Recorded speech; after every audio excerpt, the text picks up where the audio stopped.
Tenim aquí, en aquesta segona part de la sessió, us ho he avançat abans, en Manel Camp. Manel Camp és un dels, si no és un dels pianistes més importants que hi ha hagut en el país en els últims anys.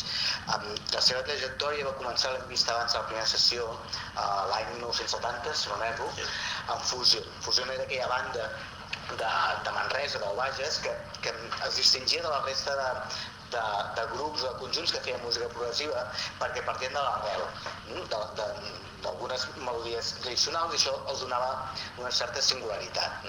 Posteriorment, el Manel, quan va deixar Fusion, explicarà com, per què i els motius, es va dedicar sobretot a donar servei a tota una sèrie sobretot de la cançó d'autor, que d'alguna manera volia reinventar-se musicalment o necessitava reinventar-se musicalment després d'una primera època molt més bàsica des del punt de vista musical, no?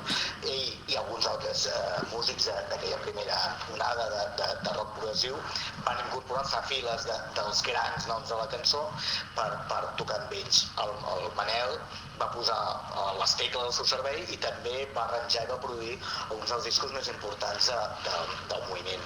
Tota aquesta feina, que sobretot és molt intensiva en la segona meitat de la dècada dels 70, a principis dels 80, el Manel necessita buscar un llenguatge propi d'expressió artística i comença a desenvolupar-se en solitari. Fa uns discos en format de trio, en format de quartet i també en solitari, barrejant sobretot un jazz d'un aspecte molt melòdic, i també musicant bandes sonores de cinema, de muntatges teatrals, d'espectacles de música tradicional, i jo crec, després ho explicaràs, que el so del piano del Manel Camp és molt fàcil de distingir, o té alguns llets que el singularitzen bastant. També crec que és bastant destacat, i ho veurem també per les col·laboracions que ha fet amb músics d'àmbits diferents de l'aspecte estilístic de la música, amb gent de música clàssica, amb gent del món del jazz. Els últims anys també ha acompanyat també amb un espectacle reposat una cantant com Marian Marbonet. Has tocat pràcticament tots els pals de la baralla. Jo crec que és molt interessant. Primer, és un privilegi tenir un Manel aquí, és un luxe, i crec que és bo, si podeu, demaneu-li tot allò que vulgueu. Farem una mica de conversa i posarem alguns exemples d'enregistraments que ha fet. Li demanarem, si us plau, si pot tocar algun dels temes que ha composat o que ha arranjat, que us expliqui com desenvolupa una idea musical, com composa, què vol dir produir. Això que molts cops diem, no, és un productor. Què vol dir un productor? Què vol dir avui en dia? Què vol dir un productor als anys 70, no? I primer de tot, doncs, volia que expliquessis, si pot ser, la teva època formativa, no? Tu al final neixes a Manresa. Què és el que fa amb un noi de pocs anys dedicar-se al piano, i quins mestres vas tenir, si algun... Deixeu-me donar les gràcies que m'hagin convidat a participar d'aquest màster i ser avui aquí. No cal dir, és un honor per mi ser-hi i que hagin comptat amb la meva presència. Acabo de fer 75 anys, ho dic només perquè és cert que darrere meu hi ha tota una trajectòria llarga de moltes feines, moltes activitats, molt diverses, però també val a dir que són molts anys de professió, també en uns anys o en unes èpoques en què realment hi havia molt moviment. Els anys 70 van ser com molt actius i per tant ens va permetre a molts desenvolupar camins que avui dia ara són molt difícils de vegades de recórrer. Jo vaig començar pel tema de la música, diria per tradició familiar. El meu pare era músic, però músic d'orquestrina, músic de cap de setmana. Ells tenien un negoci, jo soc de Manresa, vivia a Manresa, a ple centre, al carrer Guimerà, i ells tenien una botiga on ells treballaven en coses de pell, de bolsos, de collars de gos, de productes d'aquests de marroquineria, però ell era músic i per tant els caps de setmana tocava amb orquestra. I en la recotiga de casa meva hi havia un piano i els vespres ensejaven l'orquestra del meu pare. Per tant, jo recordo uns 6 i 7 anys que ells acabaven acabaven l'assaig, jo anava allà al piano i tocava el Piccolissima Serenata amb un dit, i reproduïa d'oïda allò que havia sentit una mica a l'orquestra, no? El meu pare, evidentment, com a bon pare, em va portar a 7 anys a estudiar música. Jo, la veritat és que no tenia cap pes ni cap ganes de treballar música. És més, el professor primer que vaig tenir li va dir al meu pare: oblida't del teu fill, això de la música ni l'interessa ni és per ell. Evidentment, després, quan cap de 5 o 6 anys, quan jo en tenia 12, a 12 anys jo vaig tenir clar que jo volia ser músic. I hi va haver un parell de coses que em van frapar moltíssim. Un va ser el Jacques Lussier amb Bach en jazz. Jo a aquella època quan estava estudiant al conservatori, evidentment Bach era la gran assignatura i per tant allò que sempre costa. Jo he tingut sempre molta predilecció cap a la música popular, la música tradicional, també cap al jazz, m'agradava molt el jazz. I a vegades jo estudiava la música clàssica i la meva forma de poder-m'hi ficar molt era veure-la en ritme o portar ritme amb els peus. Per tant, d'alguna forma, quan vaig descobrir que hi havia una persona com el Jacques Lussier que interpretava el Bach en jazz, això és el meu, jo m'interessaria i m'hi vaig llançar de ple, no? I això em va portar a seguir estudiant, vaig fer tota la carrera de clàssica. Després em va durar uns anys per pensar que la música s'havia de reinventar i que per tant tot el llenguatge tonal i de les 7 notes habituals ja estava desfasat. Em vaig introduir molt al món de la música contemporània. Vaig tenir la sort d'encepegar el Joan Guinjoan, que és un compositor que en aquell moment ell havia arribat premiat a l'Escola d'Entorn de París i es va instal·lar a Barcelona. I vaig anar coincidir amb ell i durant 4, 5 o 6 anys vaig estar estudiant música contemporània, música fònica, serialisme, vull dir que vaig estar molt ficat en el món de la música contemporània. Paral·lelament, amb en Santi Arissa, que ha vingut a Matagüent aquí també a participar d'aquest màster, vam començar a fer grups de joventut. A 15 anys tocàvem rock and roll, a 20 tocàvem més jazz i a 24 o 23, quan vam fer l'Emili junts, vam formar el grup Fusion, que si ho enteneu, heu sentit abans, no?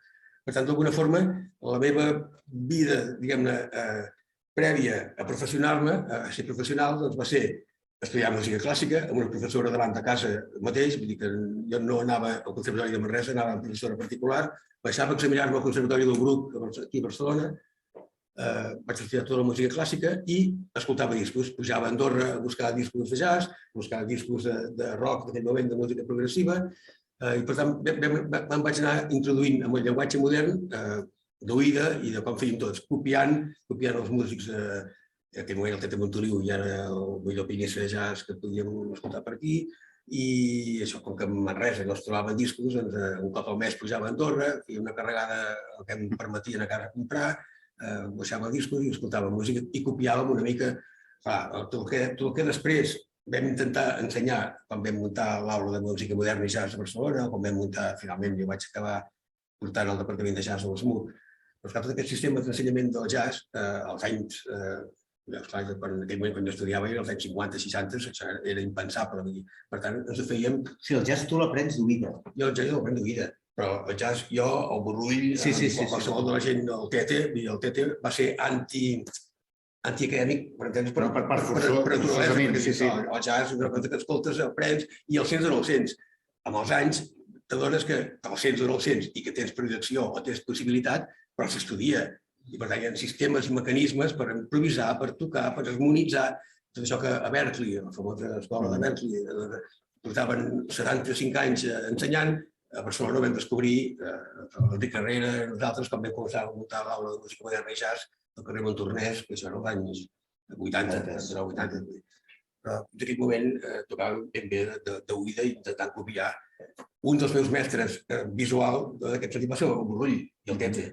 Però amb el Tete jo ja el trobava molt difícil, no? En canvi el Borrull podia accedir més fàcil. Anava a tots els concerts que feien el Borrull, el Roda i la generació de músics anterior a la meva. Ara no queda cap d'aquesta gent. Ara soc a primera fila de la gent més gran, sovint dels que estem fent jazz o música moderna aquí a Catalunya, no? Però per sort vaig tenir una gent davant que em van poder donar, que jo em vaig poder apoyar una mica amb ells. Per tant, coneixement o estudis de jazz en concret no n'he fet. Ho vaig fer després, quan vam muntar les escoles, quan vaig posar-me en contacte amb Berkeley, vaig interessar-me per tota la formació que feien ells i vam intentar aportar a Catalunya els sistemes de Berkeley. I per tant, uns quants músics que en aquell moment ens en tocàvem, això ens vam preocupar de la pedagogia del jazz. i evidentment tothom toca més o menys, era com ensenyàvem allò que tocàvem nosaltres que no sabíem ni què és el que tocàvem, ni per què ho tocàvem, ni com s'arribaven a aquell punt. Senties el blues, senties els blue note, i deies, com és que toquen una nota menor amb un acord major? Finalment, doncs, saps que hi ha notes que són determinades, que se'n diuen notes blaves, etc. I tot això, ostres, jo recordo apassionant, però a la vegada difícil. Jo estàvem tocant música d'aquesta i que et sents no preparat per fer això, vull dir que ho estàvem fet perquè ho sentíem i volíem fer, no? Evidentment, jo després tots ens vam preocupar molt dels sistemes pedagògics i, per tant, vam poder-ho aplicar com per generar escola. I la veritat és que jo em porto fent classes des dels anys 79 o 80 i fins que em vaig jubilar fa 3 anys. Molts anys fent classes i, per tant, passant per moltes escoles diferents i, per tant, intentant, sobretot els estudiants, que la gent jove que venia a estudiar no hagués de passar el calvari que vam passar nosaltres, havent-ho de copiar, havent-ho de... Si recordeu, hi havia molts pianistes que tocaven com mig d'amagat perquè no es veiés el que tocaven, o guitarristes que segons quins acords feien es giraven perquè no veiessis com col·locaven la mà. El que trobava un acord o que trobava una manera d'interpretar americana, per entendre, que no sonés aquí, ostres, era un tresor. Si li copiaves vol dir que ja ho feia tothom. I cosa que al revés, quan vam començar a fer escoles em diu al revés, el que hem de fer és justament no només no amagar-ho, sinó al contrari, ensenyar i potenciar que la gent, i potser el meu interès màxim ha sigut sempre que la gent toqués allò que ell sent. Vull dir que no està molt bé que passem per Charlie Parker i estudiem tota la història del jazz i la història de la música, tant de clàssica com de jazz, però que està bé que cada un pugui sentir-se ell fent música i sentir la seva música. Per tant, anem a fer un llenguatge propi, que és el que deies tu.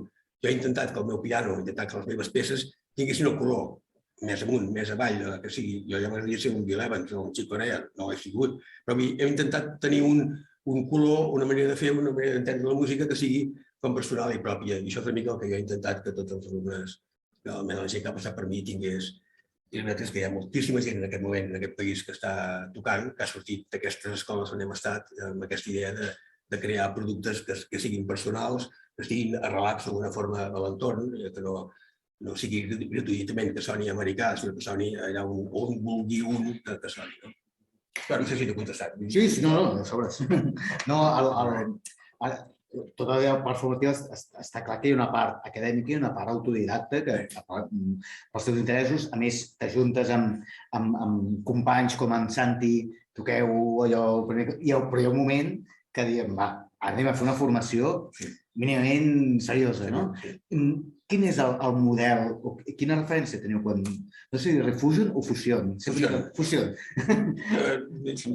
què? No sé, perquè us ha dit Fusion, vam començar a dir com a plan de conya i finalment fem el títol és Fusion amb dues. Sí, dos, sí. Perdó, un punt de disseny, simplement. Jo crec que jo en aquell moment estava estudiant amb el Quim Joan, per tant jo tenia moltes les idees de fer música contemporània, per entendre, passada pel món de la música rítmica, del jazz, del rock, això, no? Per tant, va ser com trobar un camí, trobar una manera de fer música diferent que encaixés amb el que estudiaria com música progressiva. La veritat és que Fusion mai va encaixar massa amb la resta de grups de progressius. I, de fet, tots els grups internacionals de música progressiva, nosaltres no teníem res a veure pràcticament amb ells. Ens deien progressius perquè fèiem una música molt diferent, molt complicada, amb compassos molt diferents, arranjades diferents, i sobretot això que deies tu abans, vam agafar com a punt de partida del primer disc músiques populars i per tant vam engegar un camí de dir a partir de la música popular o a partir de músiques conegudes nostres podem desenvolupar una línia de treball diferent. I en Fusion érem 4 elements totalment diferents. El Santi era el més autodidacte en aquest sentit i que més tocava, portava ja molts anys tocant amb orquestres internacionals i havia fet gires per fora, vull dir que ell estava molt acostumat a tocar. Va ser cantant també, va ser durant uns anys cantant de l'Orquestra Meravella, que és una de les orquestres que funcionava a nivell d'orquestres de Catalunya. El Martí Brunet va ser la persona que va portar la tecnologia al món del rock a Catalunya, sobretot, va ser la primera gent que va utilitzar pedals, que va utilitzar un tipus anava a buscar amplificador de fora, que va ser molt pel sol. Molt pel sol, això mateix. Només el Jordi era potser també molt acadèmic, venia a tocar el carrer de violí i el baix. Vam ajuntar 4 persones que ens va permetre fer una música a partir de partitura, i per tant tot podíem llegir partitures i podíem fer coses diferents dels que podien fer els grups, diguem-ne, no no formats a nivell acadèmic, però amb intenció de trencar i per tant amb intenció de provocar avançar amb el llenguatge musical. Vau arribar a fer 3 discos, de fet els dos es diuen Fusion, crec, i hi ha senzills diversos i l'últim que es diu Minoriza. Vau arribar a tenir algun èxit o algun tipus de... Va arribar a ser exitós, Fusion? Fusion va arribar a ser considerat un grup de culte en el món professional, per entendre's. Si no viu d'això. Intentàvem viure. Els estius treballàvem a Eivissa, a un club a Sant Antoni, que es deia Playboy. Vam estar 6 estius treballant allà i fent música internacional, fent música de ball. Aquests 6 mesos, o 4 o 5 mesos que estàvem allà, ens permetien durant l'estiu viure de fer concerts, que no guanyàvem ningú. Finalment vam inventar nosaltres el tema de fer concerts de rock amb la gent asseguda. I per tant, ens hem pagat entrada i un teatre. Nosaltres llogàvem al teatre, anàvem a fer concerts i de vegades hi perdíem diners. Va ser un punt tan poc rentable que l'any 76 vam desfer el grup, perquè no donava més així. A més, ens empenyia tota l'ona laetana, que crec que abans hem parlat. Per tant, tota aquesta onada nova va desbancar realment tot el que és la música progressiva. Per tant, va venir pràcticament rodat el nostre esgotament ja de... El fet d'estar fora de Barcelona també crec que... Fora de Barcelona. De fet, sempre se'ns va considerar com un grup de comarques, tot i que realment sempre vam estar molt afincats a Barcelona. Durant 2 anys també vam estar treballant als hiverns a una sala que es deia al carrer Ribau i també intentar guanyar-nos la vida. De fet, d'alguna forma, Fusion va viure de Fusion pràcticament fins que vam plegar. Els últims anys vam plegar el 76 i el 75 ja vaig fer viatge a Ítaca amb el Lluís Llach, per tant, tot ja estàvem fent altres feines preveient que realment havíem d'obrir cap a noves... Ara et volia demanar, ara és atracament, si ens pots explicar com a partir d'una melodia senzilla, tradicional, que a vegades ni tan sols té harmonització, sinó que és una tonada, com tu composes o com arribes a harmonitzar o intentar reinterpretar això?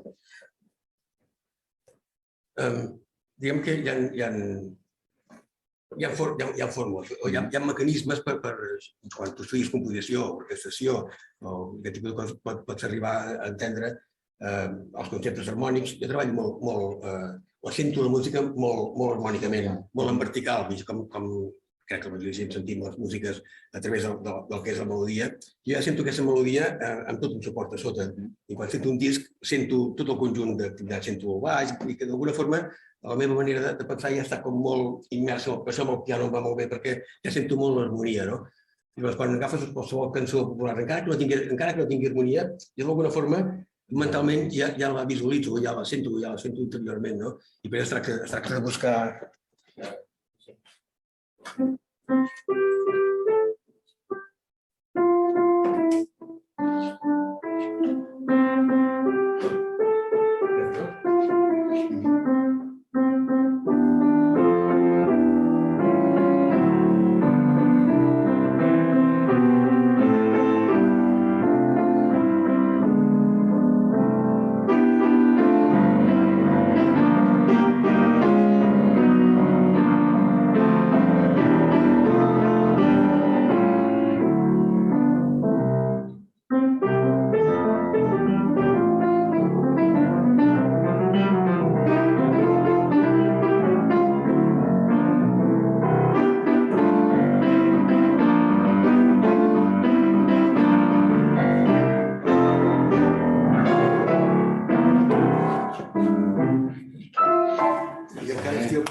Aquest baix que camina, per tant, quan expliques això a qualsevol del llenguatge, Jo també he passat moltes èpoques treballant amb pianistes, hem fet coses dels pianos amb Ludwika Mosca, una pianista clàssica, que fèiem Bach i fèiem repertori de tecla de música barroca i ella feia la part realment de partitura i ella feia improvisacions. Per tant, damunt d'aquesta música que en teoria estava escrita de forma horitzontal, jo ja hi aplicava una fórmula vertical que convertís en harmonies tots els dibuixos que feia la música. Per tant, ja hi aplica un baix, si això hi apliques un baix de jazz, te'n vas cap a jazz, si hi apliques un baix de bossa nova,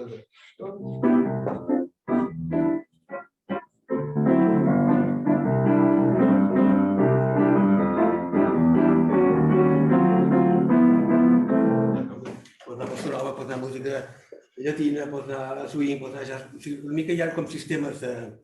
El problema d'això és creure tu, o sigui, no només sigui un exercici tècnic, per dir una cosa, sinó que realment quan t'impliques tocant això ho facis que soni de veritat. Perquè si no, quan sents aquests tipus d'arranjaments, una cançó dels Beatles passada amb Big Band, està molt ben fet perquè si no, els Beatles ja els tens assumits com allò que és. La música aquella, per ella sola ja interessa. Que facis una gran instrumentació, ostres, ha de ser realment que puguis millorar l'aspecte que produirà cap al que l'escolta. No sé si m'explico, però vull dir que el problema és que sigui creïble això que fas. Perquè finalment són... Que no sigui un divertiment. Això, que podrien arribar a ser fórmules, com saps que la bossa nova pot anar cap aquí, que el jazz... Hi ha fórmules, llavors es tracta d'aplicar-les, però aplicar-les en un sentit comú, per entendre. I això m'agrada molt jugar sempre, ja dic, quan estudiava clàssic, d'alguna forma ja ho feia, i m'aprenia de memòria moltes de les peces clàssiques, jo ja pensava-les en un altre ritme que no eren els que hi havia a la partitura. El mestre sempre ens ratllava dient això. Limita't a fer el que diu la partitura. Fer el que diu el paper, no? Em poso dir una cosa que abans ho parlaves del Martí, crec que ell també, diguem-ne, vetllava molt pel so i era una mica magètic. Tu vas ser dels primers, crec, que va introduir l'ús de sintetitzadors o dels òrgans. Abans n'he escoltat altres grups de la mateixa època, però que no teníem aquesta passió per dir anem a trencar una mica el so, diguem, de la pastilla directa, un sofà de l'ampli. Sí, jo crec que sí. A mi m'agafava bastanta la bogeria aquesta dels sons, i per exemple, tothom tenia un Minimoog, que jo també vaig acabar tenint, però abans vaig tenir un Sonic 6, vaig tenir altres tipus de sintetitzadors que podies d'alguna forma fer més soroll, per entendre. O sigui, podies no tant imitar sons altres, perquè hi havia el Melotron, que sonava com a corda, hi havia segons quin tipus de teclats que podies fer metalls, podies fer flautes, veus humanes, i que en funció mateix tenim coses gravades amb Melotrons que sonen flautes, que sonen veus humanes, i s'han fet amb un sintetitzador. Però m'agradava més que això poder inventar sons, perquè per fer instruments de l'orquestra ja agafa músics de veritat que sempre serà millor, no?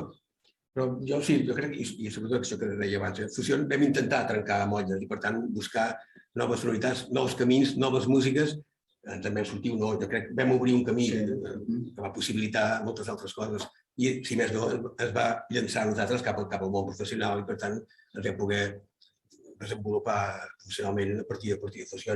De fet, Lluís Llach, quan em ve veure per fer el viatge a Ítaca, és perquè ja havia sentit Fusió i va dir, jo voldria fer una cosa que és molt diferent, m'agradaria que hi hagués un so, un arranjament molt diferent de la meva cançó. Això anava, perquè ara he posat aquí a la pantalla algun dels... Després en veurem alguns més. Quan estàs acabant l'etapa, que és el que explicaves, l'etapa amb Fusió,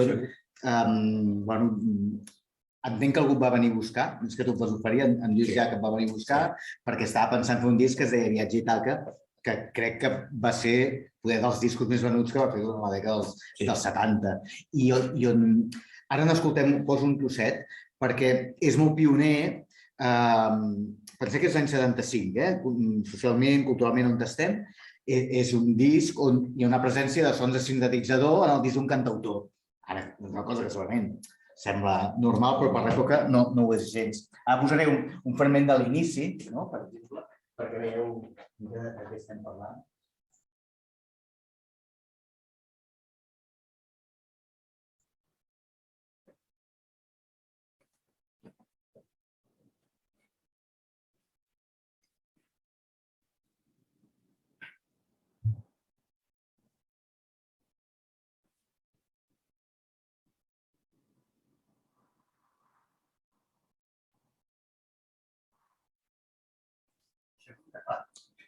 Mínim, això és el mínim.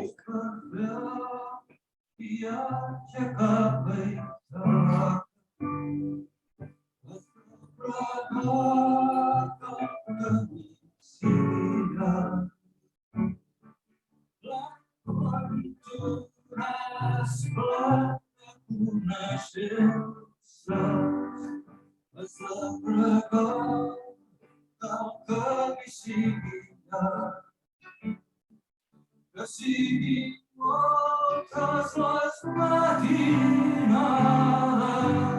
que entraràs en un pot que els teus ulls ignoraven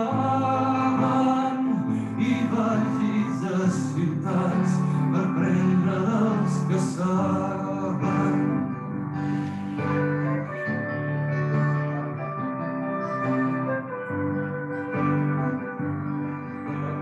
Una mica, ara ho expliques, posa un context.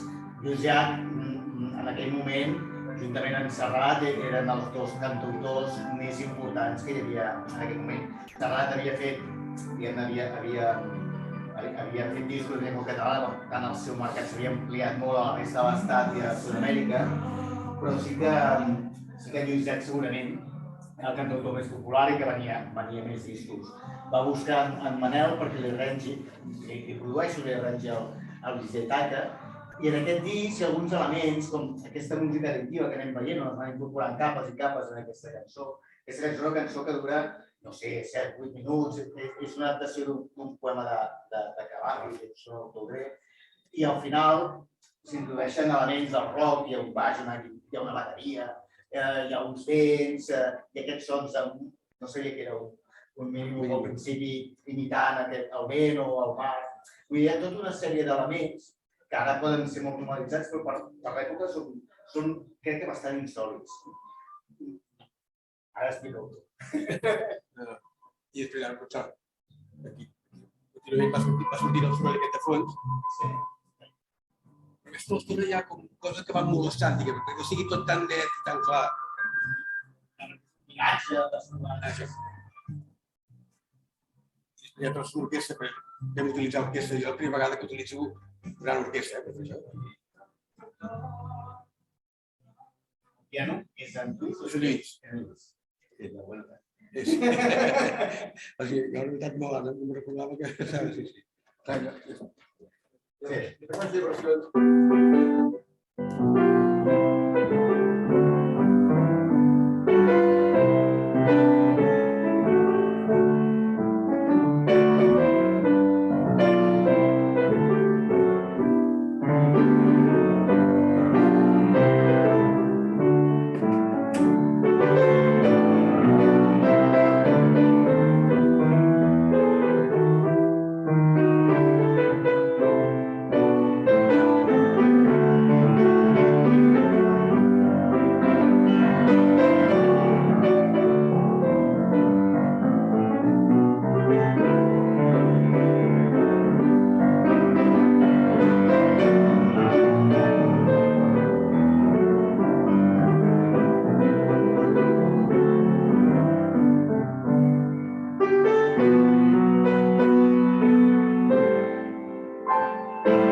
Sí, vol dir cançó. Vol dir cançó. Permetia... Hi ha ponts musicals al mig, molt poc de cançó, per entendre's. Fins aquell moment, tots els discurs de cançó, jo Lluís mateix, era molt l'estil francès, que era la cançó francesa. En viatge que realment trenquem esquemes i anem a buscar un tipus de... D'entrada, no és una cançó, tot una cara del disc. Exacte, hi ha una certa conceptualització d'un disc, sí. I vull dir que aquest primer intent de treballar amb un cantautor va ser un èxit. A més, el disc funciona comercialment, no és una experimentació. És un disc més volum de cançó.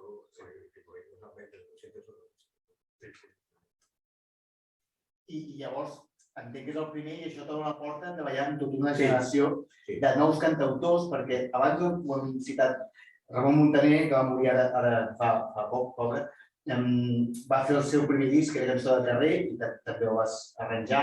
Joan Isaac, també, un cantautor jove. En la teva trajectòria, almenys fins a mitjans dels 80, has anat lligat a la trajectòria artística d'en Lluís Llach. Per exemple, Campanars Amors, un exemple. Ara posarem... Seria només posar coses en Lluís Llach, però és que jo crec que suposo que quan tenies més pressupost podies... Evidentment. Per exemple, Campanars Amors, o vam anar a gravar a Madrid, a la Simfònica de Madrid, amb la Coral Sant Jordi, que es va desplaçar per gravar literalment Campanars Amors. Va ser un projecte molt car, molt gran i molt car. A més, és una cantata, no? Una cal... Requiem. Amb un contingut polític molt fort per l'època. Escoltem un tros perquè crec que val la pena.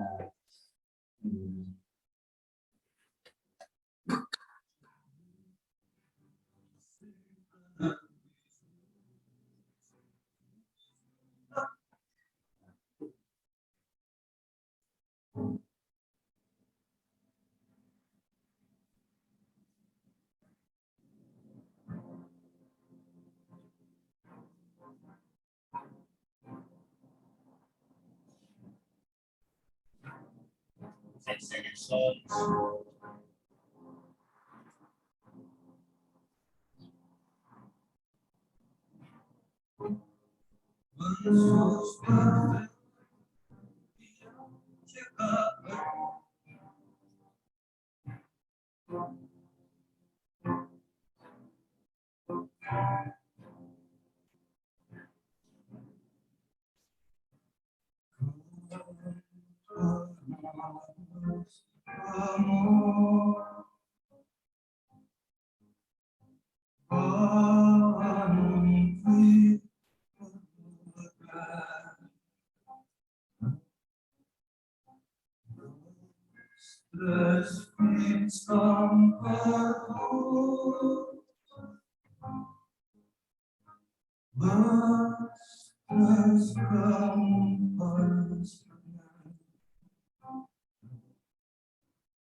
Tu vas fer els arranjaments, vas fer la producció del disc. Volia incidir en una cosa, abans dels discos tenia el nom d'un productor, que era el productor executiu, no era el productor, com avui s'entén. Aleshores, als discos hi havia un director musical, un arranjador. La teva feina aquí, com va anar? El Lluís diu, mira, tinc aquesta cançó, te la toca al piano. Sí, va ser cada tema, mirar les cançons. El Lluís també és molt músic, és dels cantautors més músic. Per exemple, m'agradaria que sonés més o menys alguna cosa d'aquest tipus. Ja té moltes idees de com sonar també cada moment. Però es treballa amb ell, a la solidaritat, coneix l'escriure de música de casa, les portes, anem analitzant les partitures, i que tu fas tot aquest coixí d'orquestra. Reharmonitzes coses i intentes vestir la cançó de forma que sigui un projecte musical amb més emissions possible. I fas tots els arranjaments, prepares els papers, fas l'estudi de gravació, convoques l'orquestra, graves l'orquestra, i fas una producció musical i finalment ell posa la veu que acaba de fer. No, la veritat és que és a dir, ara això fa, de tot fa 50 anys, però per l'època, com a obra de cantautor, també, home, era un treball molt majúscul, no? O sigui, veníem de cantautors que feien cançons d'estil francès, 3 minuts, missatge molt concret, passem un viatge d'Itaca on hi ha un concepte de disc, almenys una cara, però la segona també un millor, i llavors aquí passem això, un rei que va cantar una obra molt, a més amb un contingut polític molt gran. I després, clar, amb Núria Feliu també es creat amb tothom. A mi hi ha un disc que a mi té el cor robat i és crec que vaig fer amb el Quico la Maria del Parc. Que això prové d'una sèrie de recitals que es van fer a Romer, que està aquí al costat, i que es deia Per Corpus a Romer, i que em va sortir un disc. Jo no sé si el disc va ser abans o després, això no ho sé, però la veritat és que hi ha una sèrie de cançons cantades per... No sé després, unes cançons cantades per al Quico, algunes cantades per en Omar, algunes plegats, hi ha el Santi a la bateria, estàs tu al piano. Hi ha una versió del Estar llarg que esperar del Pau Riba, que abans hem estat, que a mi em sembla, la poso, em sembla extraordinària, que canta la Maria Marmonet. I a veure si us agrada.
Primer que el contactes amb Maria Marmonet i quan s'ha treballat.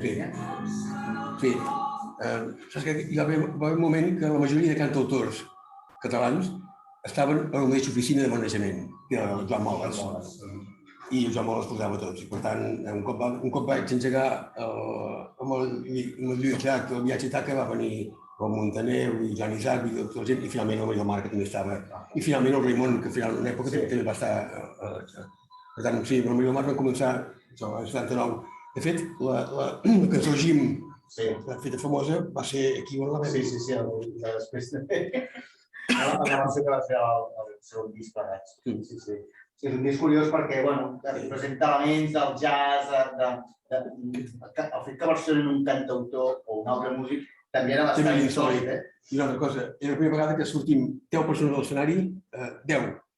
No 2 cantants i 7 músics o 8, sinó vam fer un projecte unitari, estem 10 dies, no sé com vam estar al Romer, repartint costos i gastos i el que es pogués fer, i que era un projecte com molt... Tots a més a parts igual. Això sí que és insòlit. Mai més. Després, ara comentava el cas de Raimon, havia posat també un dels discos que vas analitzar de Raimon. Raimon sí que, per exemple, era un cantautor que buscava línies molt més senzilles, així com en Llach, per exemple, sí que anava experimentant, que diguis que Raimon era un cantant més febrer i amb aquesta solidaritat em va fer l'entera. un arranjament que s'aparta molt del que Raimon feia. I tant.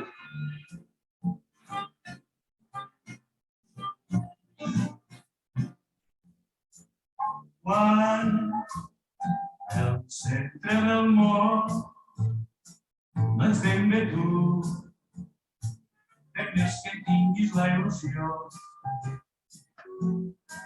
Si et desvellaven enmig de la nit, no vulguis preguntar-te per què dir. La pregunta és com vas convèncer No sé, encara no sé, ara estava pensant com és possible que féssim aquest disc, aquesta cançó, perquè no hi ha cap altra. No, és aquesta. De fet, hi van muntar, recordo que van muntar hi havia un videoclip de la cançó, ell ballava, el Raimon ballant.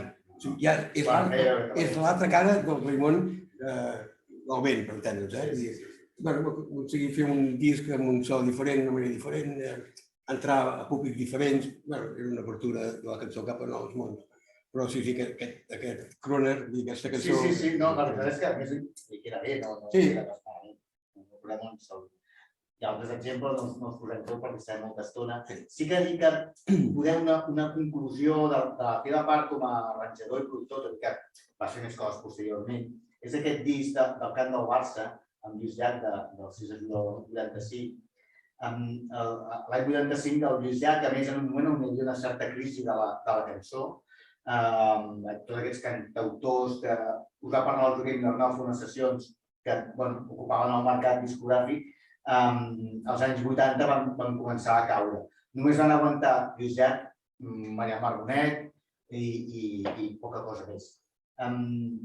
Lluís Llach, però, va omplir un camp del Barça, un camp nou, amb prop de 100.000 espectadors, de bandera, amb un recital que vas arranjar, vas dirigir artísticament i musicalment, i que després va tenir un testimoni en forma d'un doble disc, que crec que és almenys interessant, però sí que la sensació d'estar en un escenari enmig del camp del Barça, sabent que jo que havia estat treballant durant tant temps arribava...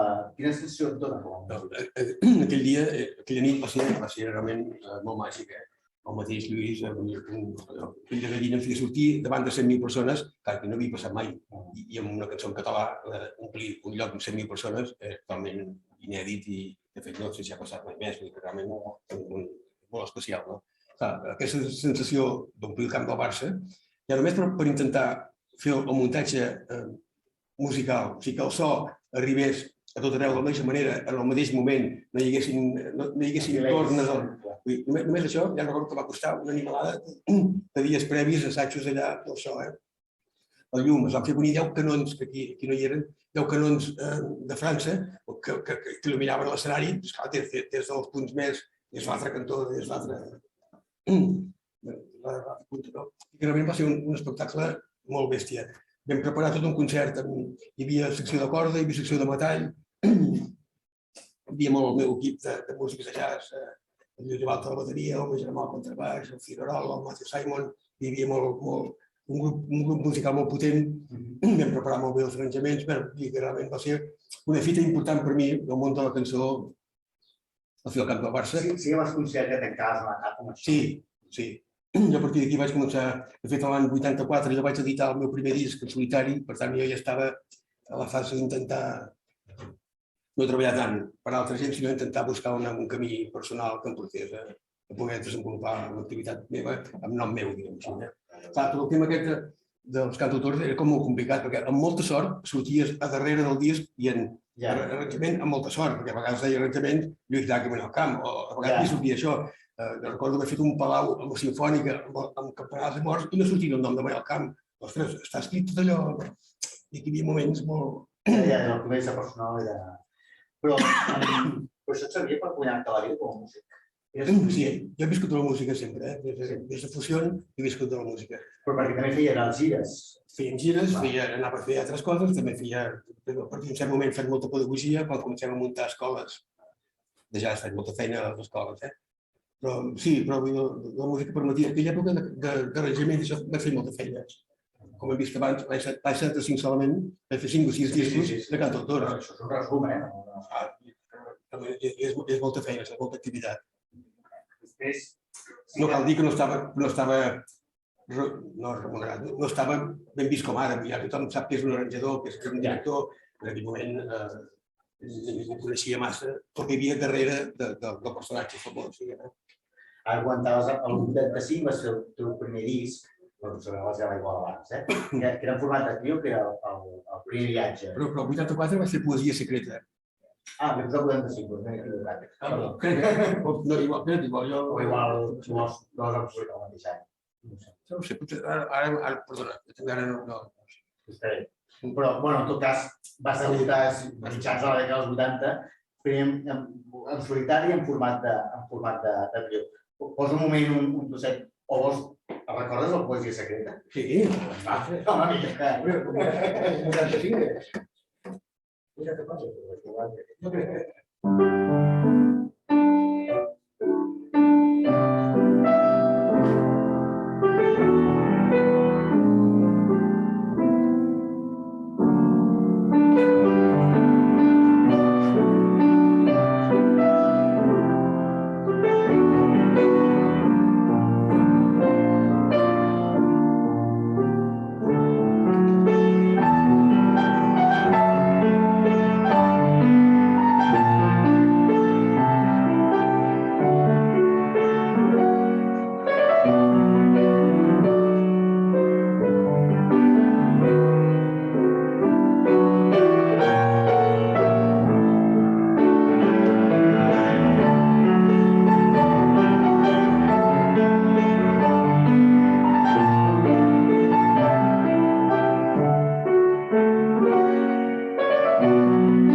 Molt bé, León, que és... Molt bé, doncs. Jo aquest moment estava molt influenciat per això. Estava començant també el tema de les escoles i per tant buscava una manera d'ensenyar harmonia i així. Sí, molt bé. Bueno, el piano romàntic de tota la vida. Sí, llavors, bueno, he posat una representació, tens, no sé, una quinzena o una vintena de treballs en solitari enregistrats, en l'àmbit d'això de la música instrumental. Aquí hi ha moments de jazz, però no és el bebop que entenem. Hi ha, per exemple, el cançó que abans has tocat, la creació del Viatitaca, que és un homenatge als cantautors, i després en format de quartet, el Tangram, que és un disc molt interessant. I ara, òbviament, hi ha el darrer enregistrament que has fet ara per de minuts a caps. Però és un repertori gravat de nou? No, tots són enregistraments. Ara estem. Ara més que gravo un disc nou. Vale. Dociment Cards, que gravo un disc que gravem el 19-21 de... Doncs això resulta aquests 50 anys de carrera. També voldria destacar de Manel les col·laboracions que ha fet, perquè algunes han sigut, crec que bastant fructíferes. Una molt interessant és la que ha fet amb Maria Marbonet. Abans hem escoltat aquell disc que vas arranjar i produir amb en Pere de la Serra, però després vau fer un disc i una gira conjunta, ben a prop, que vau repetir al cap d'uns anys, amb aquesta gira també hi ha disc que es diu Blaus de l'ànima. Hi ha dues cançons que són magnífiques. Una és Vau Serrano de la tarda, que és una versió de Rolling Stones. Ningú s'espera mai al Marmonet cantar Rolling Stones. I crec que l'aconsegueixes transportar al seu terreny i ella se sent molt còmoda cantant-la. El riff del principi aguantant el baix, em sembla una solució extraordinària. I la poso perquè escolteu, és una de les cançons més maques que realment del mar, més enllà de... Jo, a l'època aquesta, però del mar, vam aconseguir que ella cantés tot un repertori molt diferent. I se sent còmode, no queda impostat, que vas con un... Això que jo abans, no sonia fals. Això és el canvi del Marmonet, cantant Rolling Stones.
No és una composició típica de Rolling Stones, és una vegada. Com vau pactar? Qui proposava les cançons a l'espectacle? Ho hem portat molt entre els dos. Jo recordo que vam fer llista, vam aportar coses, vam portar 50, portaven molt diverses, que algunes va fer i algunes que no. I aquesta en concret la va portar ella, perquè hi ha una versió d'una Johnny Mitchell, hi ha una cançó, una versió americana que va per tot, no entenc això, però anava per aquí, no? Ostres, pot servir molt per ser una balada diferent. La Marianne Faithfull, que va cantar. La Marianne Faithfull. Sí, que recorda una miqueta, que t'arreglament. Sí. I després la gran cançó de l'espectacle, que venia del treball amb el Quico, és el Jim, que és una cançó que diu dedicada a la Billie Holiday, no recordo qui és l'autor de Jim. No sé mai el nom. És conegut. És un estàndard de jazz, i que la Billie Holiday va popularitzar en el seu moment, i que no era una cançó, un tipus de cançó que Maria Margonet interpretés. I la veritat és que va quedar... Què va fer?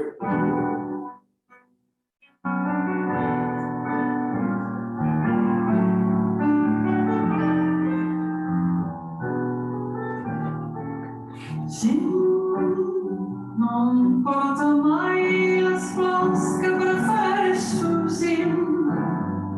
No riem mai junts i jo no guaixo, no sé per què estic tan boja per Jim.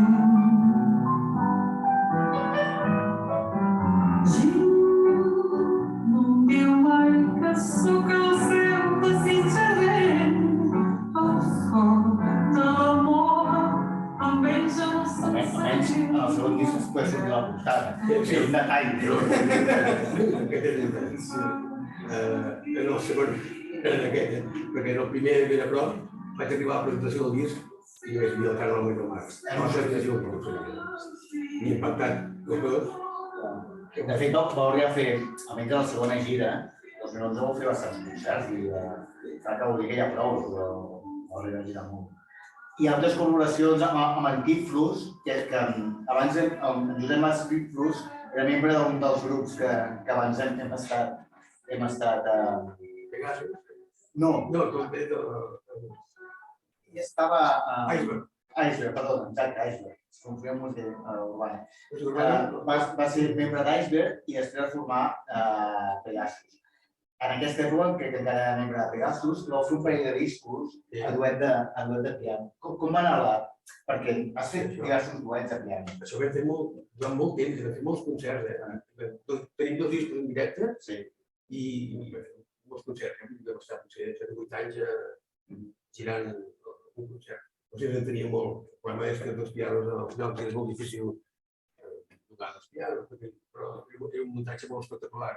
Ho teníem molt apamat, disfrutàvem molt tocant, som molt semblants de llenguatge. Els dos vau acabar produint i arranjant cantautors. Sí. Perquè en Tiflo, abans ho comentava, és el director musical també de les últimes gires i discos en Serrat. Ara s'han de gira. Sí, a l'última gira. I al final, bueno, dos cantautors que no es retroben, però els seus arranjadors sí que al final ho poder... Com era l'experiència? Perquè això ho has fet amb en Tiflo i ara volia també explicar això que abans ho has citat, amb el Ludovica Mosca. Això de tocar 2 pianos alhora no és una cosa que faci gaire gent? No, és molt difícil. És molt difícil amb aquest tipus de música. Quan escrius música de composició per entendre's escrita, ja penses en els pianos i per tant assignes papers doncs està clar què fa aquí i aleshores què fa cada un.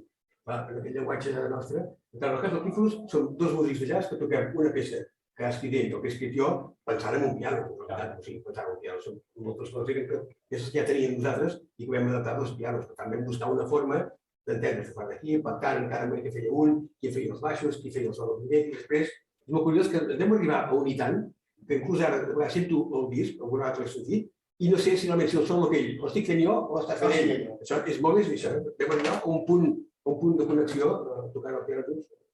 Amb el Ludovica era molt diferent. El Ludovica ella feia la part clàssica i jo feia la part de jazz.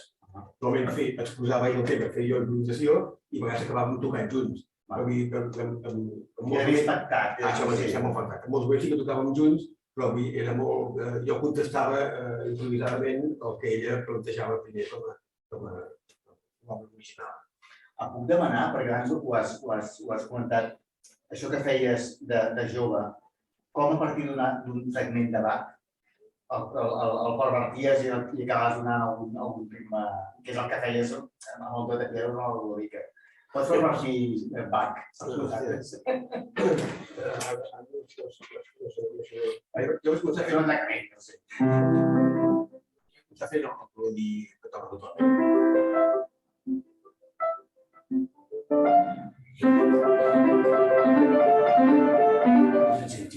Ja posava la bateria i ja arrencava això a triple tempo.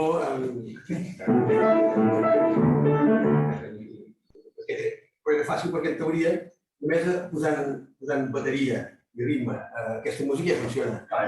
Bach amb moltes coses només.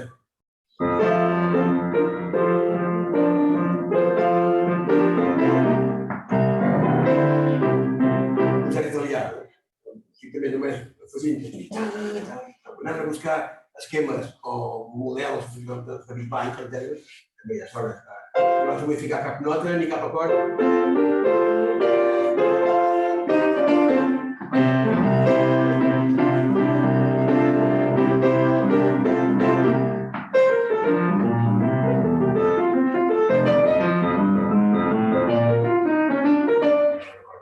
Segurament és Bach, el músic clàssic, de novel·les clàssiques, que té influït més.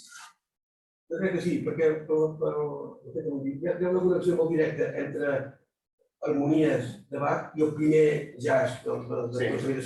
Les primeres harmonies són el que és molt prop del jazz que veu d'aquestes harmonies. No sé com dir-ho, hi ha una connexió molt... L'escoltar Nina Simone és molt clar, per exemple.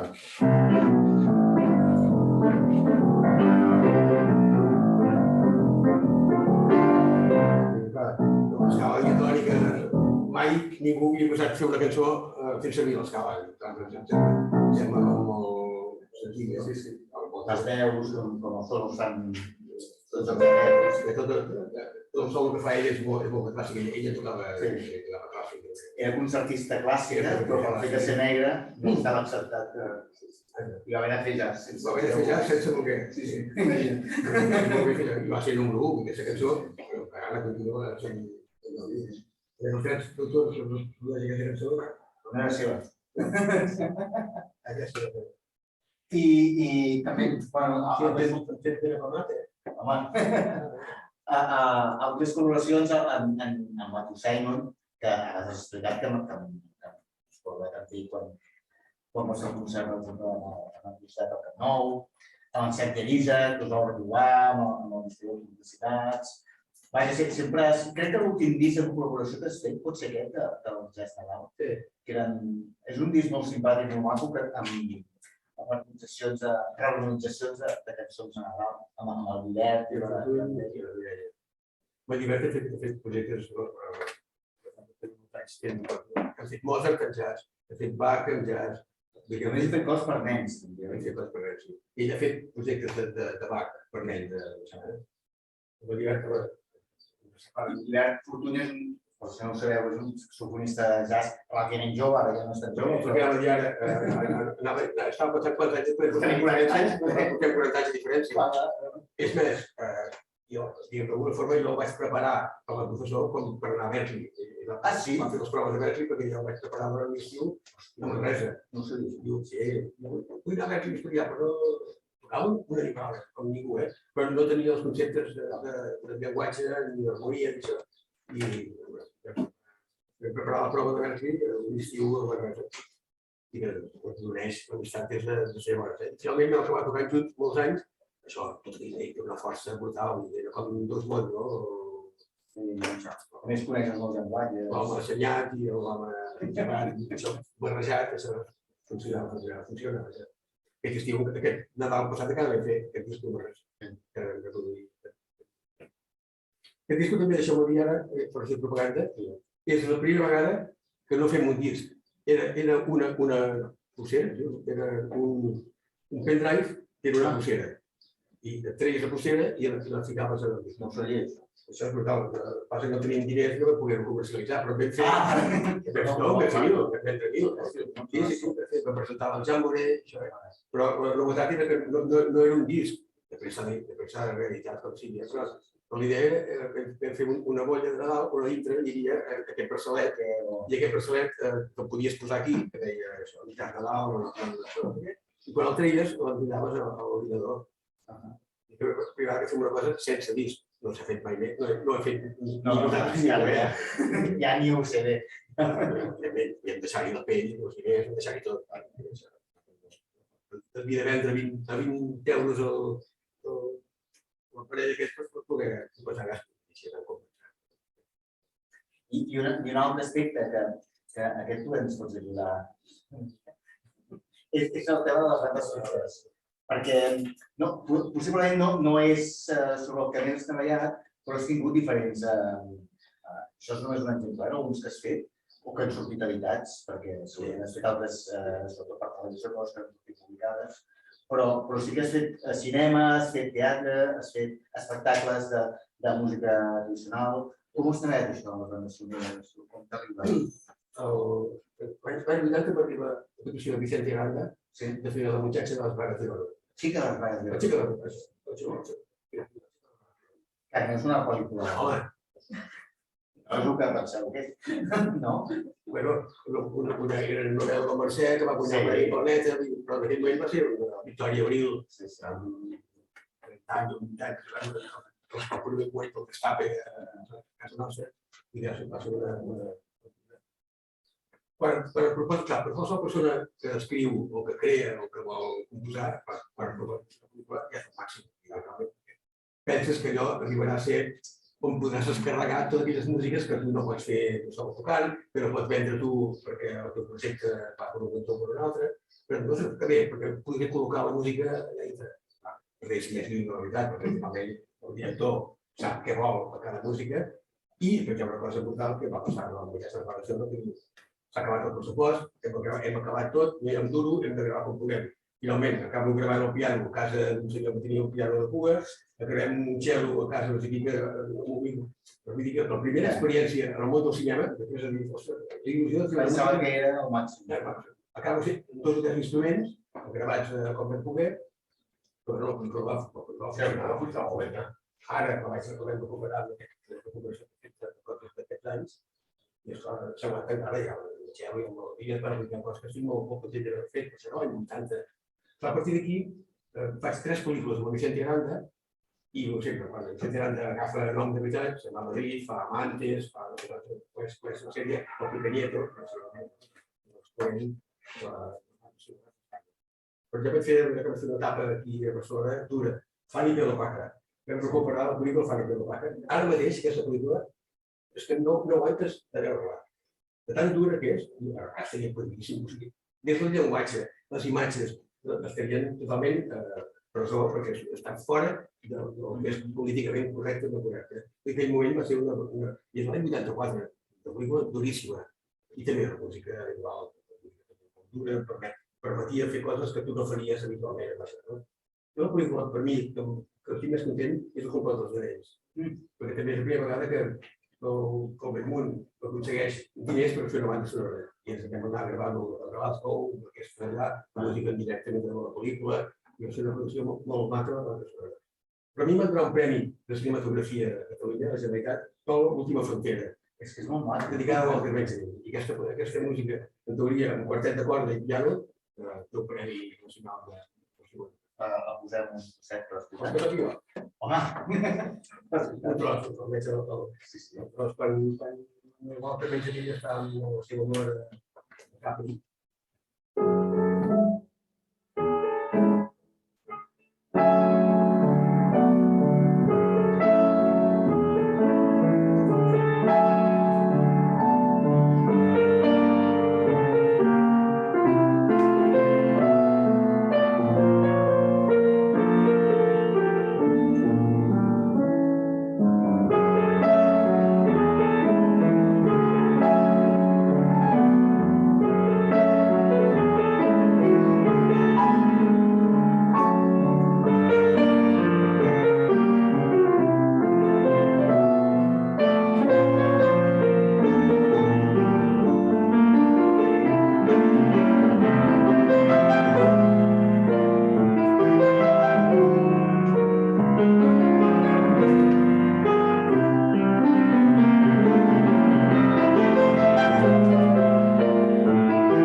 A banda del cinema, també tenen espectacles teatrals, sobretot més vinculats a l'empresa, per exemple. El Gaió també per mi va ser un treball molt maco, una obra de Verdaguer. Fer un ballet sobre Verdaguer, sobre Canigó, i posar música, instruments de corda, instruments de cobla, piano, percussió, cor, fer muntatge també molt maco. El vam presentar després de 25 anys, a la Fira Mediterrània aquest novembre passat. Això feia 25 anys que l'havíem escrit, que l'havia escrit, que l'havia fet. I les rodes d'ensaire. Vam aconseguir tornar-la a muntar, les van tornar a muntar tot el període i vam fer un directe més molt espectacular. De percussió, doncs una mica aquest és un resum que hem fet de la teva trajectòria, perquè clar, has fet, suposo que has col·laborat pràcticament en un centenar d'enregistraments i a part dels concerts que hem fet. Després, també us he explicat al principi, parlar una miqueta sobre la teva part més formativa, no? Has explicat els teus inicis com vas crear l'aula de música tradicional, l'aula de música moderna, i després també quan vas ser director de música moderna, de jazz i música moderna. De jazz i música moderna. Quina feina vas fer a l'ESMUC? Abans has explicat la creació de l'aula, però l'ESMUC quin és el teu repte? Aquí al nostre país no hi havia estudis de grau, hi eren en música clàssica, els conservatoris, però no hi eren en altres músiques, en el jazz no tenia, hi havia el taller de músics, hi havia l'aula, hi havia escoles on s'estudiava música de jazz. No reglada. No reglada. No hi havia no es podia donar un títol de grau com ara és ara. Per tant, l'any 2000 a mi em venen a buscar el Departament d'Ensenyament de la Generalitat i estem muntant una escola superior on voldríem incloure jazz, música moderna, flamenc, música tradicional, música clàssica, pedagogia, etc. L'ESMUC en aquell moment tenia 9 departaments, per tant, 9 departaments vinculats a l'entorn de la música, no només interpretativa, sinó de pedagogia, de composició, de sonologia, per tant, que els sonòlegs també estiguessin formats dintre d'un centre musical, per tant, tinguessin formació musical, els sonòlegs i els músics tinguessin formació de so, per tant, això facilita molt a l'hora de muntar espectacles, saber realment quina microfonia interessant pel piano, interessant pel contrabaix o per l'oboè. I, per tant, l'ESMUC neix amb vocació de dir tot el que forma part de l'entorn de la música i del professional, estudiem-ho com a grau, per tant, donem-li la mateixa categoria que si fos una carrera universitària i, per tant, això és un grau. En aquest moment, anem a crear el grau en jazz. Això no existia. En canvi, tots havien donat classes al taller de músics, tots havien donat classes de jazz a diferents centres, però plantejar un grau superior, el primer gran repte va ser això. Primer, trobar un equip de persones que estiguessin interessats en poder muntar un grau en jazz.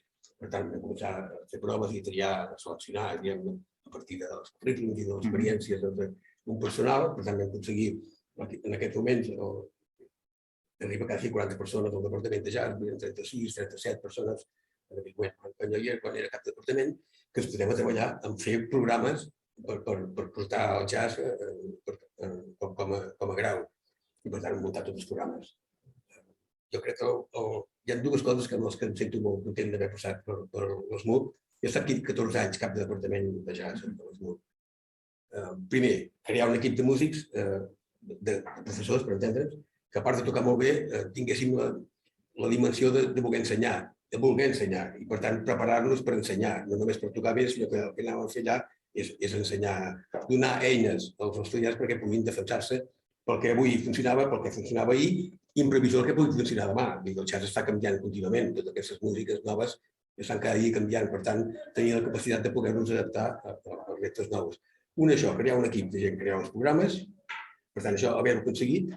Després d'una colla d'anys, quan comencen a funcionar els Erasmus, comencen a venir estudiants d'arreu d'Europa i els nostres a anar cap allà, doncs que realment la nostra gent està tenint al mateix nivell o inclús a vegades més que altres llocs, per tant, ho hem aconseguit i nosaltres que partíem de no tenir aquest grau superior o no saber massa com ensenyar aquest tipus de música, aconseguim en pocs anys estar a nivell europeu. Això no és una fardada, perquè és de pura realitat. Quantitat de gent europea ve a Barcelona a fer jazz, primera, perquè Barcelona té el segell i la marca Barcelona, i segona, perquè realment els programes han funcionat. Per tant, cohesionar un equip de professorat i fer uns estudis que han donat un resultat, estan donant un resultat tremendo. Només cal mirar el panorama de jazz al nostre país, o la quantitat de produccions que hi ha, amb aquesta idea que explicava abans, de produccions pròpies, sentit molt d'aquí, molt nostre, molt personal, cada un ha fet les seves produccions, difícilment trobes reproduccions només estàndards, sinó que realment tothom fa projectes com a personals. I després una altra cosa considero que és un èxit molt important, és que nosaltres, com a professors, estàvem donant una titulació superior, no sé quanta gent sortia cada any, una quantitat, 25, 30, 50 persones que sortien amb el títol superior, com a grau superior de jazz, i que podien anar a qualsevol centre de tot el món a donar classes de jazz, cosa que no podien fer els professors.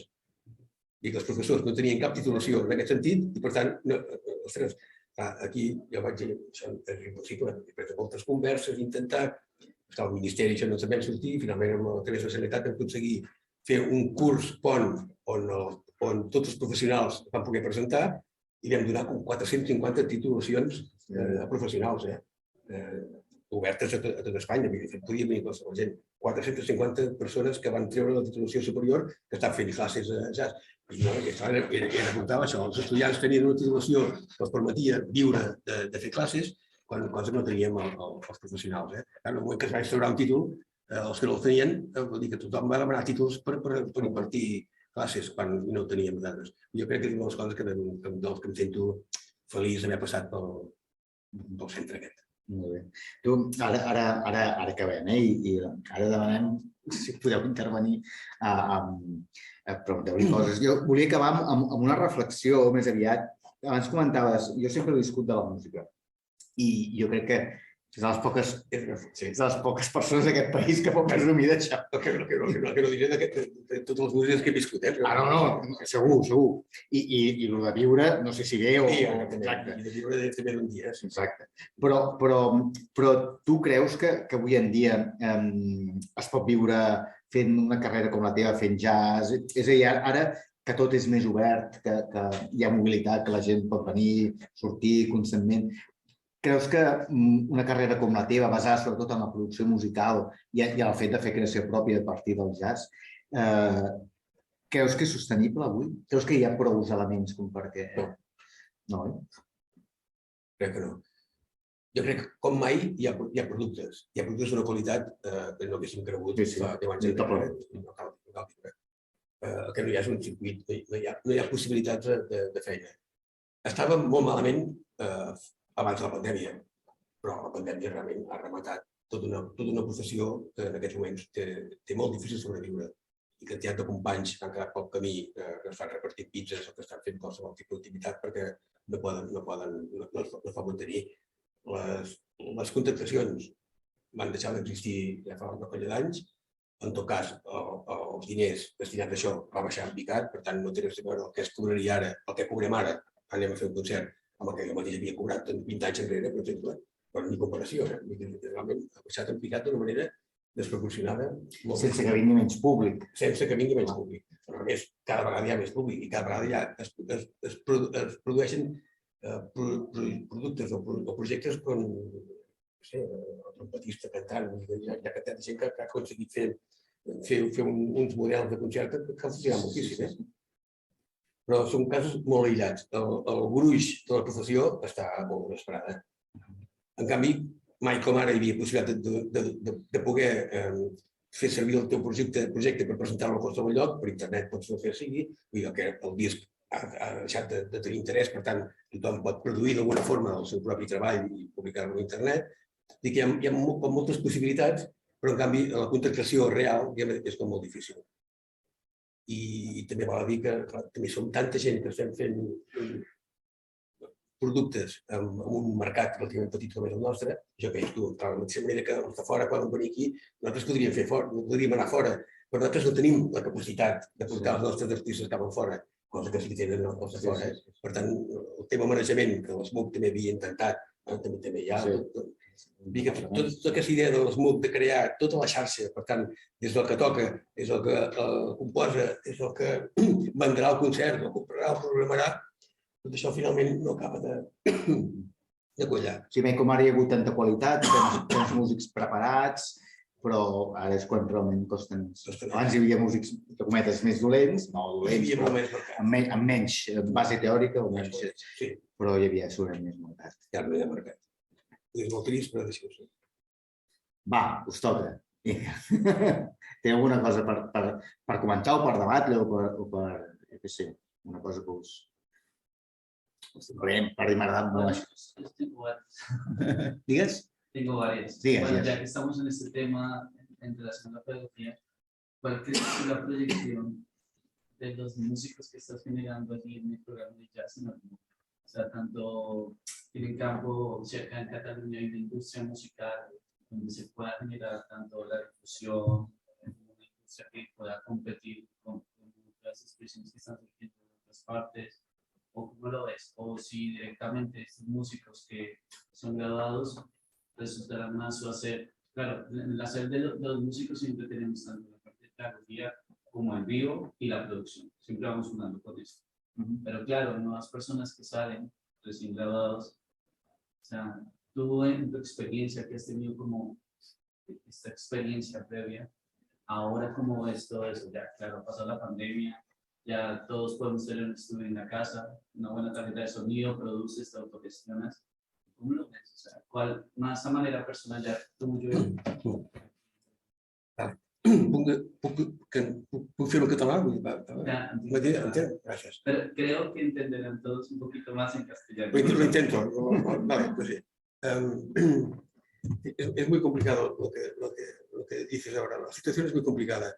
Por ejemplo, Marco Mezquita, ¿conoces? Un pianista, alumno SMUC, brillantísimo, y aquellos que cuando entran ya nadie dice, yo no quiero este alumno porque ¿qué le vamos a enseñar? Porque ya viene tocando muchísimo.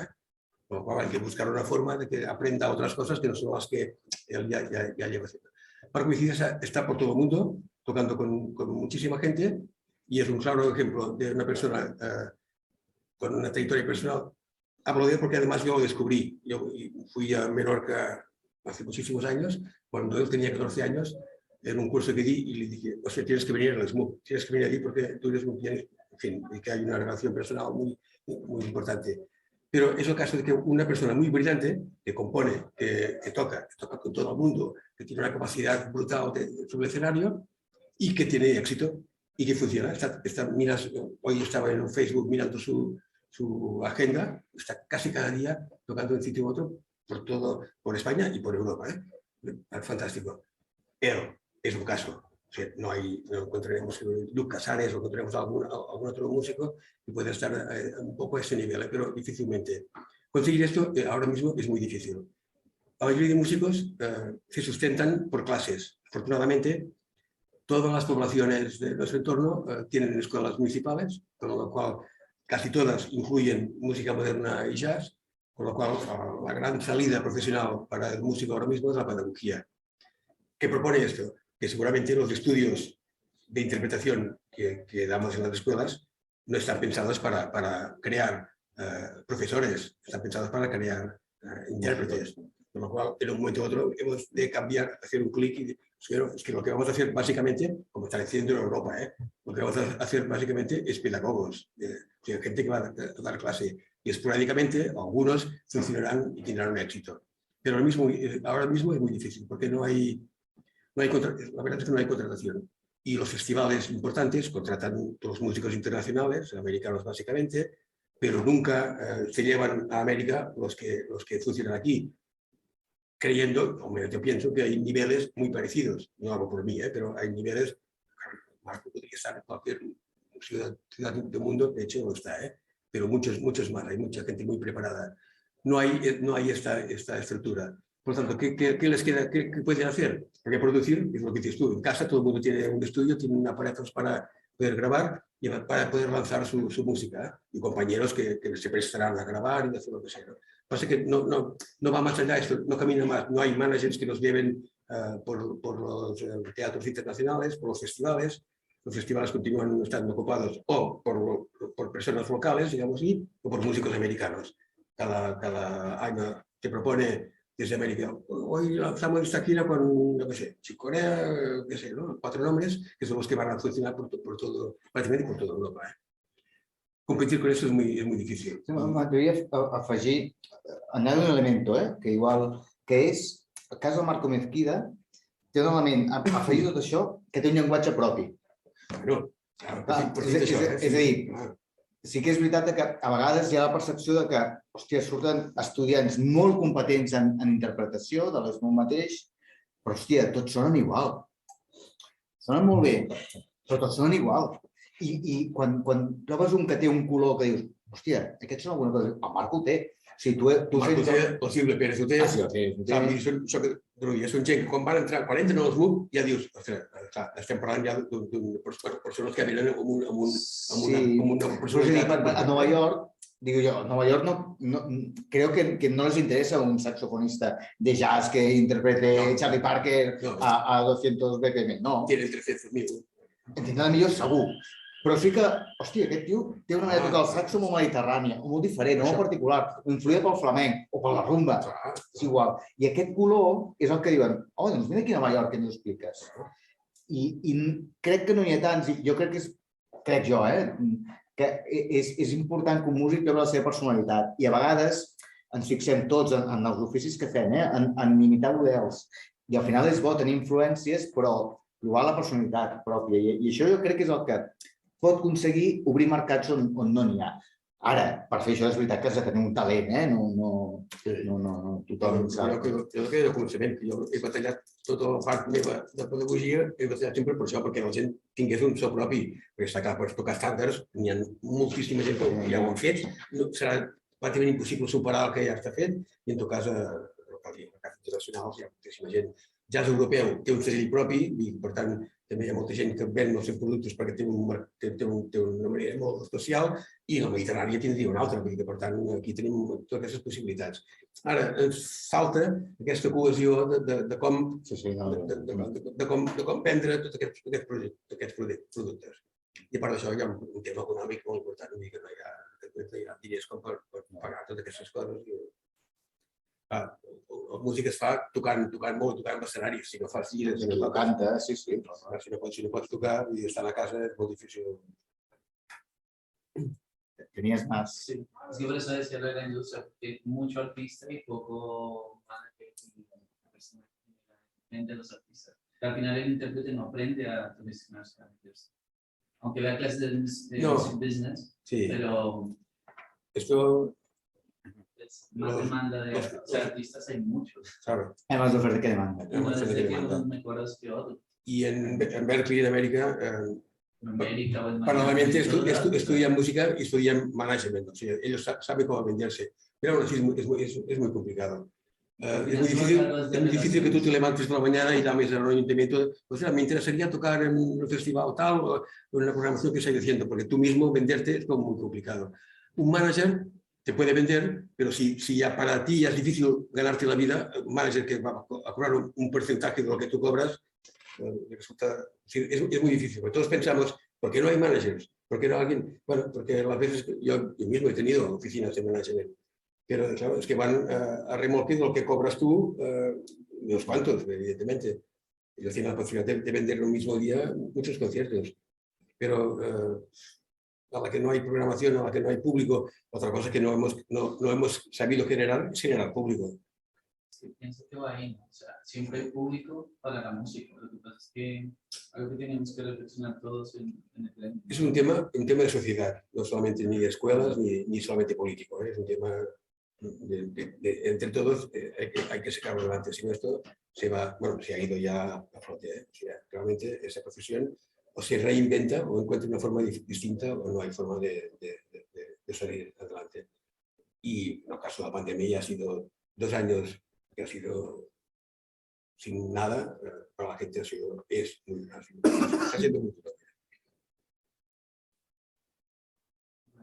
Como Bien, bien. Sí, sí. Como productor, o sea, cuando te llega un producto, una canción nueva, como productor, ¿cómo haces para generar esa relación con el intérprete que te pide esos arreglos sin que pierda como esa fluidez, esa identidad, que al final la identidad es lo que le hace toque original, que trae cada.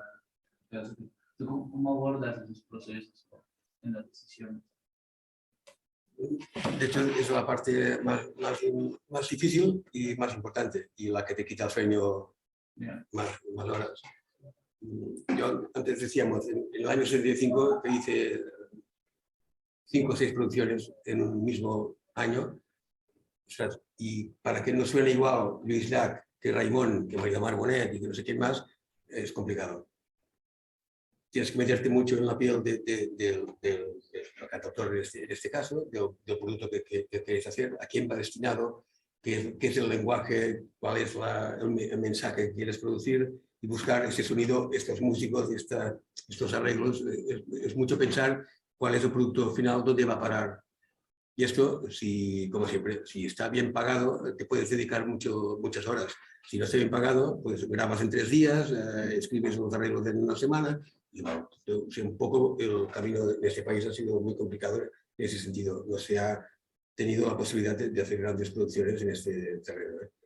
Muy pocos grupos pueden ir al estudio y decir, vamos grabando y en 2 meses, 3 meses, grabas en 2 días, grabas un disco, con lo cual, bueno, un poco este sistema rápido. Pero lo más difícil de esto, cuando trabajas producciones para otros, es entender a dónde va destinado, qué queremos conseguir, a qué público va, hasta dónde podemos llegar, qué presupuesto tenemos, y con todo esto intentar sacar un... yo la suerte que tienes a veces es que cuando escuchas, por ejemplo, en mi caso venía ya que me tocaba la canción y la cantaba, hostia, vale. Yo, si te sorprendes, si encuentras ya un hilo conductor, vale, y enseguida ves, o sea, aquí un día no sé qué, yo veo un arreglo en ese sentido, veo batería con no sé qué más, un arreglo, o veo metales, o veo cuerda, lo que sea, ¿no? A veces es tan difícil que no ves nada y bueno, hay que buscarlo, prepararlo, pensarlo qué podemos hacer y bueno, sí, en cada caso también un poco es como la inspiración. Está muy claro que a veces hay una inspiración divina que viene sola y que la mayoría de días tienes que trabajarlo para que salga. Pero abordar una producción de ese tipo siempre es complicado, porque juegas en muchos terrenos, especialmente porque no es tu producto, sino que tú te pones al servicio de alguien que claro, es su lenguaje, su mundo, su interpretación, su público. O sea, entender esto a veces cuesta. Todos queremos meter nuestra música. Yo recuerdo que cuando los primeros arreglos que hacía, intentaba yo tocar como yo tocaría, como los arreglos que haría para mí, ¿no? Los arreglos son para una persona que canta, con un texto determinado, con una intención determinada, con un público que lo sigue determinado.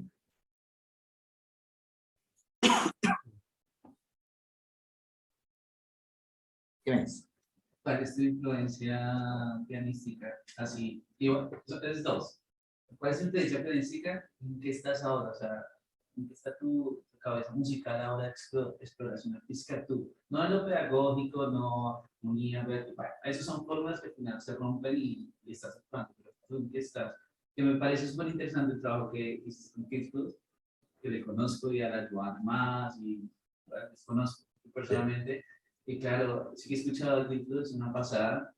Estaba en su estudio en su casa y tal, pero me quiero escuchar el álbum que grabaron juntos. O sea, tipo como, ahorita no lo escuchamos y dije como, o sea, ¿cómo lo han hecho, sabes? Desde jazz, adaptar estos 2 pelos, porque claro, al final montas una base armónica, juegas con un modos y vas generando el lenguaje, pero ese tema de la comunicación, 2 pianos en el jazz ya es una cosa preocupante, pero no escucho. Pero, ¿en qué estás ahora? O sea, pues... Yo creo que tengo 2 influencias pianísticas importantes. Una quizá la que más me superó fue Keith Jarrett. A mí me gustó mucho Keith Jarrett, Chick Corea también, pero Keith Jarrett, Tete, Montoliu o Bill Evans, está claro que han influenciado toda la pianística actual, toda. Pero yo diría que, bueno, yo estoy más en la línea estuve más en la línea de Keith Jarrett y encontrar un sonido propio, menos espectacular, pero sí como más profundo, como más comunicativo. y ando buscando siempre esa comunicación con el que escucha, no tanto por la rapidez en la que toca, sino por, bueno, tu música produce un sentimiento que llega a comunicar con lo que te está escuchando. Y lo del trabajo con Kifrus, fueron unos años, ahora nos encontramos, en el mes de febrero hice un concierto en el auditorio con 14 pianistas, dúos, tríos, y al final terminamos tocando todos 14 en 3 pianos que había en el escenario. Con todos tocamos dúos y tríos en aquel momento para hacer un producto, un concierto terminado. Ya quería recuperar esas piezas. Pero con Kifrus, que estuvimos casi 10 años tocando juntos, nos unía una relación personal y a la vez tocando, ¿no? Solamente mirándonos, y ni mirándonos ya sabías por dónde iba uno, cómo vamos a seguirlo. Eso es increíble. Esto es muy difícil de enseñar o de aprender, no sé, sale porque, bueno, porque hay dos músicos que tienen interés en hacerlo, porque tenemos un lenguaje muy común en cómo tocar las músicas. Nosotros hemos pasado por el mundo del rock, por el mundo de no sé qué, hemos hecho arreglos para mucha gente distinta, hemos escrito música para películas. O sea, buscar este entorno muy ancho musicalmente y buscar la forma de que separar qué hace cada uno en cada momento. Si puedes escucharlo, de verdad que son discos que... Otra cosa ya sí. Qué bien. En 10 minutos, sí. Te pasa ahora que, claro, cuando te pones a tocar el piano, ya hay un punto en que ya no piensas en las nociones armónicas, sino es el instinto que te lleva. Sí. ¿Sí? Sí, no, ya no piensas. No piensas, pero pensé muchos años, ¿eh? Ya, es que Sí, pues, claro. pero es que ahí se vuelve como muy... Y cuando, sí, y lo que decía antes, para que no suene como todo el mundo, en jazz, sabéis todos que hay unos patrones muy claros, ¿no? Hay libros, cantidad de bibliografía de patrones. Luego te estudias los patrones y seguro que suena a jazz. Lo que pasa es que suena a jazz de lo que todos tocaríamos igual, ¿no? Todo ese tipo de frases en todas las tonalidades, eso es lo estudio básico que se trabaja. Pero esto es para estudiar o para crear tu técnicas, sí, pero no sirve para crear. Esto ya está claro que ya sea. Para tú crear tus propios patrones, tus propias músicas, intentar cambiarlas. Pero finalmente hay una cosa muy buena, y parece que lo ha dicho él, finalmente Manel Camp suena a Manel Camp, por bien y para mal. Porque a veces yo intento salir de este Manel Camp, porque sabes cuál es tu zona de confort y cualquier melodía yo la pongo en el piano y me va a sonar a mí. O sea, pero claro, si yo quiero salir de esto, ya es otra historia también, ¿eh? Lo cual estar buscando continuamente formas un poco de ir echando tu gama de sonido, ¿eh? Pero bueno, aún así es muy difícil encontrar un sonido propio, ¿eh? Y Marco Mosquito lo tiene. Cuando escuchas a alguien que Jarrett lo tenía, Chick Corea lo tiene, segurísimo, Bill Evans lo tiene. Si cuando escuchas a alguien, esto está claro que esta persona, bueno, ha conseguido un nivel de implicación emocional y técnica en la música. Creo que hablamos un poco de eso, sobre la originalidad. Un maestro que estuvo en las primeras sesiones, que es intérprete y también estuvo tocando la guitarra. Hablamos de eso, perdona, eso es muy mal. Pero el tema es de que hablamos sobre la originalidad, pero el tema ya que era como la identidad. Pero al final como que se suma toda esta información, más aspectos culturales propios de todas las experiencias de la vida, Sí. y al final resulta siendo algo muy, Sí. muy original. Esa es la realidad de esta. Y tienes que escuchar muchas músicas diversas y tener muchas influencias culturales también muy diversas. Hasta hace poco, de hecho, hasta que se crearon las escuelas superiores, Smoot y compañía, el conservatorio, me falta decir, el músico estudiaba música. Aún hoy, al músico, al estudiante, le molesta estudiar historia de la cultura, porque quieres tocar 6 horas del piano.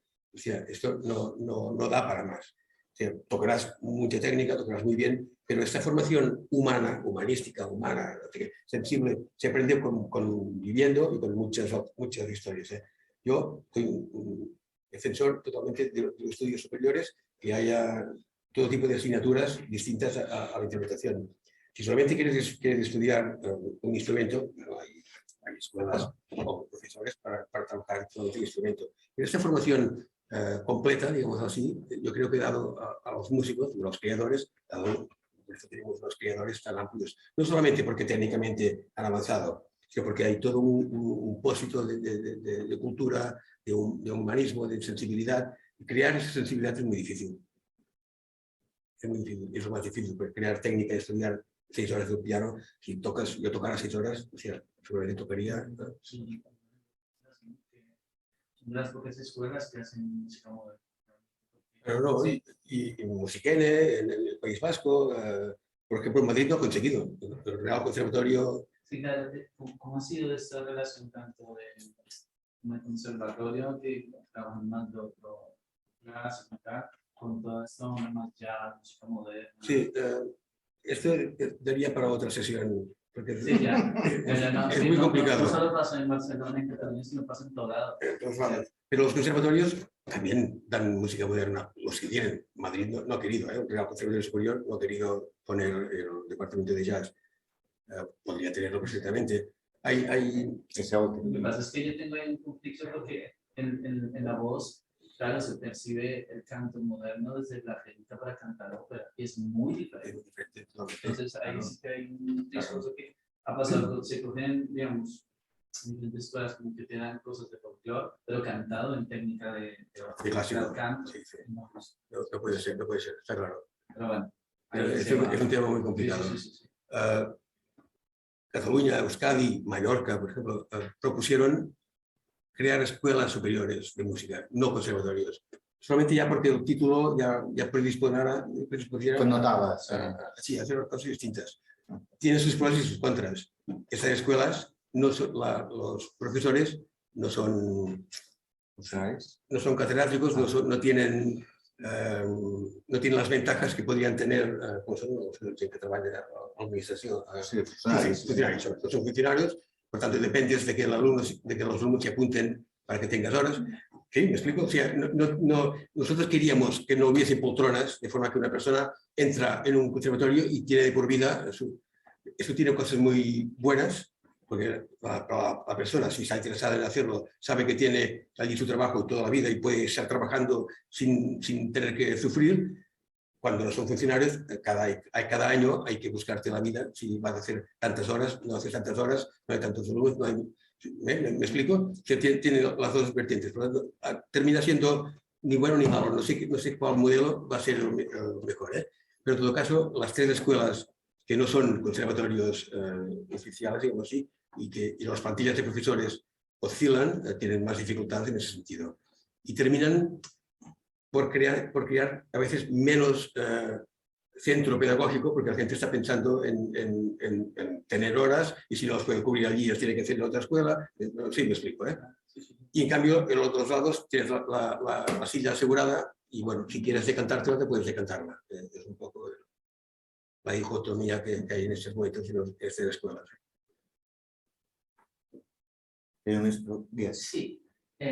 Bueno, yo quería saber en cuanto a, bueno, me preguntaba sobre fusión y rock progresivo y todo esto, quería saber si a la hora de hacer los 3 álbumes de estudio tuvisteis total libertad creativa o alguien os ponía trabas a la hora de sacar al mercado la discográfica o en cuanto incluso al público, al pensar igual con esto no vamos a vender porque tampoco sé muy bien aquí en el país cómo iba el público de rock progresivo y esto si había público era más algo underground.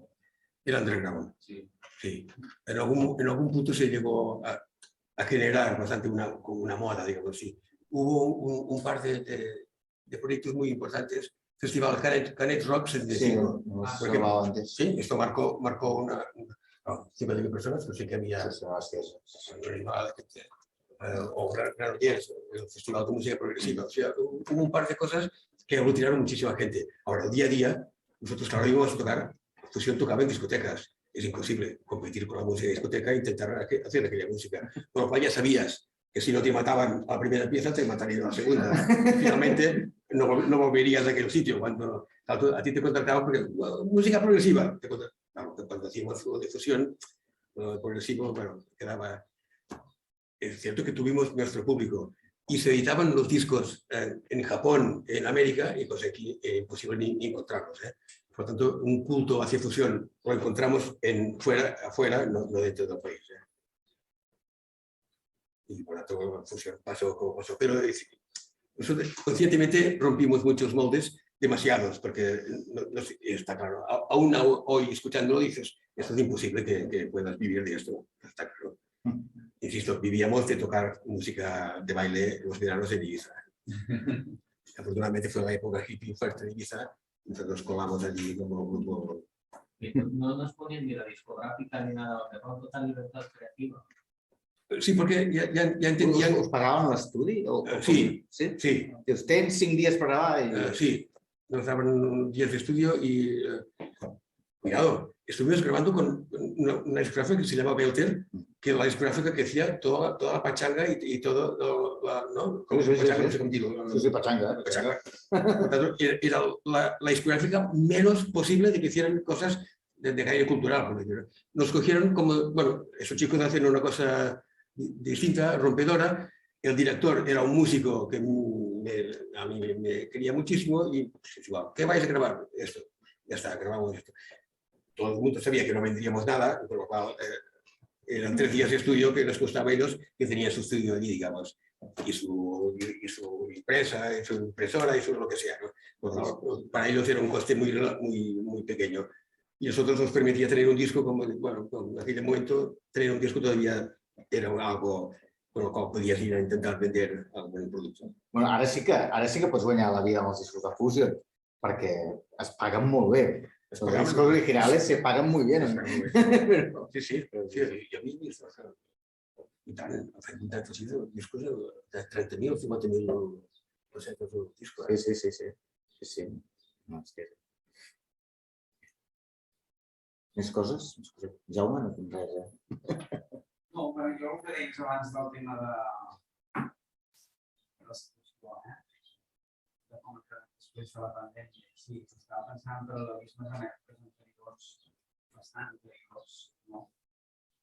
Que és un moment difícil per la música del país, va sorgir segells com Concentri, ja no dic Peter, però Concentri o Adixa, tota aquesta gent que hi posava diners, no? I que hi havia una cola del drac, que estava en relació amb Concentri i tal, i després Sango i tal...